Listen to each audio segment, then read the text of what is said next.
झारखंड के गोड्डा जिले में कुछ ऐसा हो गया कि आपको एक बार फिर उत्तर प्रदेश का ज्योति मौर्य वाला मामला याद आ जाएगा।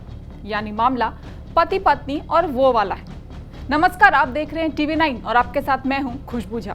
मजदूर पति टिंकू यादव ने 2.5 लाख रुपए कर्ज लेकर पत्नी प्रिया कुमारी को नर्स की पढ़ाई करवाई ताकि पत्नी और उसके परिवार का भविष्य बेहतर हो सके। लेकिन नर्सिंग की पढ़ाई के बाद उसी पत्नी ने अपने मजदूर पति के साथ बेवफाई कर दी। नर्सिंग के अंतिम साल में पहुंचकर पत्नी प्रिया कुमारी ने पति टिंकू यादव को धोखा दिया और अपने बॉयफ्रेंड के साथ भाग गई। इतना ही नहीं, उसने बॉयफ्रेंड के साथ दिल्ली के एक मंदिर में शादी भी कर ली। शादी की तस्वीर उसने दूसरे लोगों के जरिए टिंकू यादव तक पहुंचा दी। प्रिया कुमारी के उसके बॉयफ्रेंड दिलखुश राउत के साथ शादी की तस्वीर देखकर टिंकू यादव के तो मानो पांव के नीचे से जमीन ही खिसक गई। टिंकू को विश्वास ही नहीं हुआ कि जिस पत्नी को शिक्षित बनाने के लिए उसने लाखों का लोन लिया, उसी पत्नी ने उसे धोखा देकर किसी और से शादी कर ली।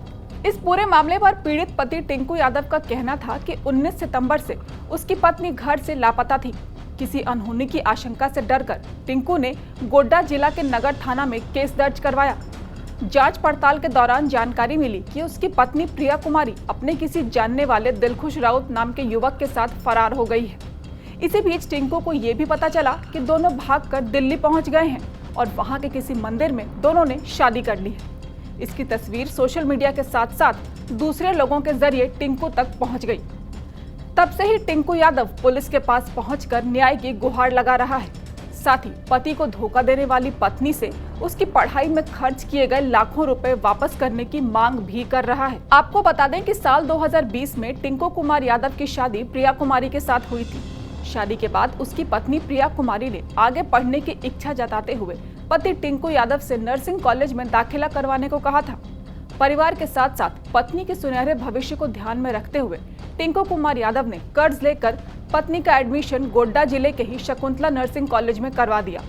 इतना ही नहीं, पढ़ाई में पत्नी को कोई परेशानी न हो, इसके लिए शहर के हॉस्टल में उसके रहने और खाने की व्यवस्था भी करवा दी। प्रिया फाइनल ईयर की पढ़ाई कर रही थी कि कहानी में नया मोड़ आ गया और उसने भागकर किसी और के साथ शादी कर ली। बिना तलाक के दूसरी शादी करना कानूनन गलत है, लेकिन कहने वाले यूं ही तो नहीं कहते कि प्यार अंधा होता है। फिलहाल पीड़ित पति की शिकायत के आधार पर गोड्डा नगर थाना की पुलिस पूरी कार्रवाई करने का भरोसा दे रही है। देखना होगा कि टिंकू यादव को क्या वापस मिलता है, पत्नी या पैसा।